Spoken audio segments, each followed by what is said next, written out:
bahwa Habib yang berzina, berjudi dan sebagainya itu dia tetap suci karena ada darah Nabi. Ini kan berbahaya karena Nabi SAW sendiri pernah bersabda, "Lau ana Fatimah binta Muhammadin saraqat salaqata'tu yadaha." Waktu itu saya hanya saja karena sampelnya sedikit. Saya baru bersuara itu tahun 2022 ketika jumlah sampelnya 100. Jadi dari situ saya baru yakin bahwa Balawi ini bahkan keturunan Nabi Ibrahim saja bukan. Ini berat ini.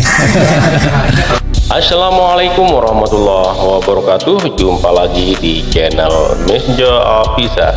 Pada video kali ini saya mau berbagi informasi yang mana Romai Rama dibela oleh Gus Muwafiq ya, mungkin karena Romai Rama itu sempat membahas tentang Balawi itu ya teman-teman. Tapi sebelum masuk ke videonya, alangkah baiknya teman-teman yang belum subscribe silahkan subscribe dulu, dan yang sudah subscribe saya ucapkan terima kasih. Yuk, seperti apa keseruannya? Langsung saja menuju ke videonya. Let's go.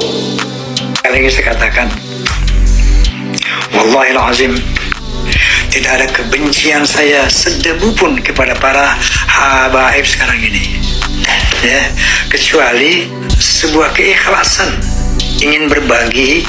Kita diskusi, kita berpikiran, mari kita telah kembali ayat-ayat Al-Quran yang selama ini dipegang oleh Balawi.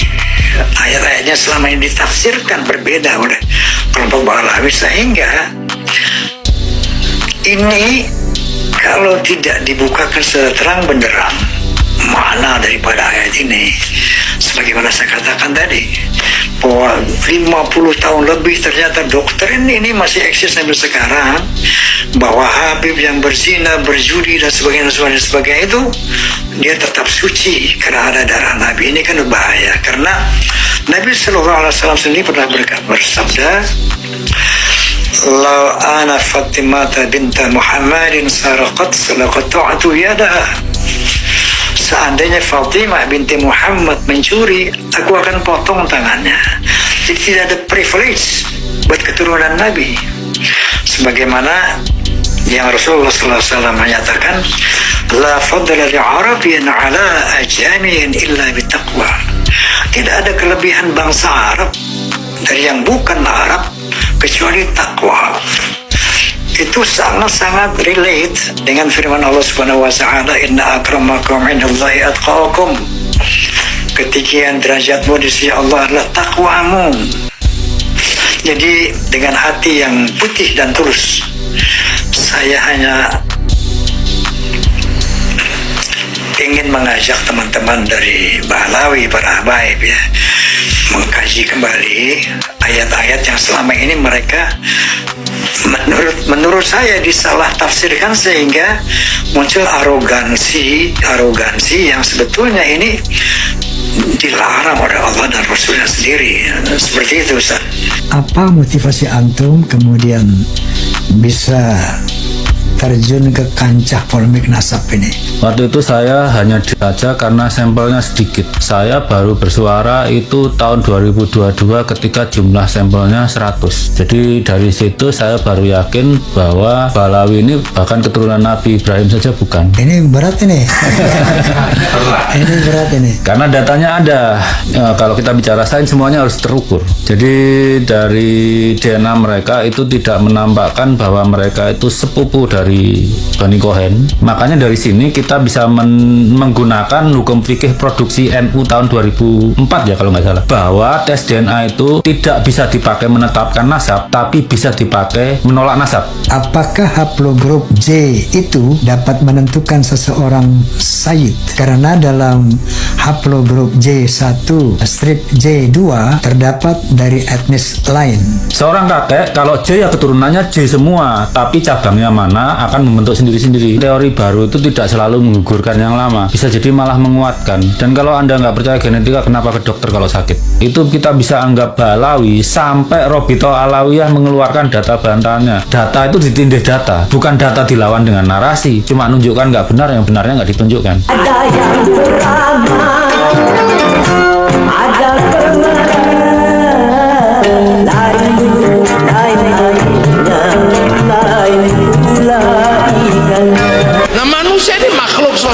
makhluk bersama.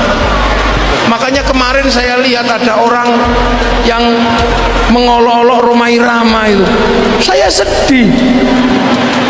Gus, saya sedih kok tiba-tiba ada orang maki-maki Rhoma Irama.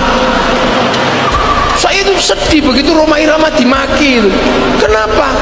Orang yang hidup dari Rhoma Irama itu nggak kehitung jumlahnya. Lagu Rhoma Irama menghidupi pengamen-pengamen se-Indonesia. Siapa yang orang sodakohnya paling banyak mengalahkan Rhoma Irama? Nggak ada di Jakarta. Coba ya teman cek. Grup dangdut sebegitu banyak menyebar di mana-mana.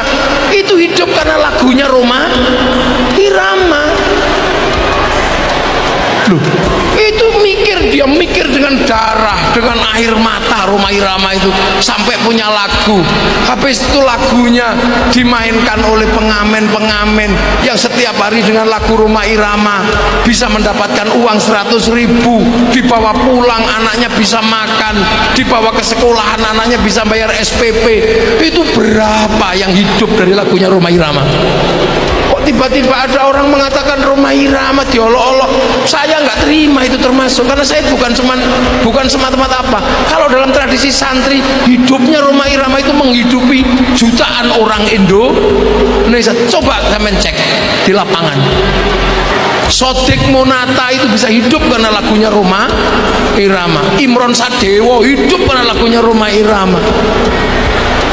Kelompok-kelompok karaoke itu bisa hidup karena lagu Rhoma Irama. Dari gelandangan sampai judi sampai apa, itu menghidupi berapa? Ayo, aman coba itu. Ini siklus hidup yang luar biasa. Bagaimana sistem sosial itu dipertanggungjawabkan di hadapan Allah. Jadi jangan dikira Rhoma Irama itu cuman gayanya gini. Itu menghidupi dari Sabang sampai Merauke. Itu berapa yang hidup dari lagu-lagu Rhoma Irama, apalagi di Madura. Oh, itu tambah paling laris itu lagu Rhoma Irama. Jadi ini konsep hidup bersama. Orang tidak boleh marah-marah. Apa yang disombongin maka disindir sama engkau ngaji Rhoma Irama. Tuh kalau tahu lagu beliau tuh luar biasa. Lagu-lagu beliau itu dakwah, semua isinya berdasarkan Quran dan hadis. Kalau lagu-lagu dakwahnya mantap semua, Bang. Disinggung kita, bukankah engkau dilahirkan telanjang tanpa sehelai benang?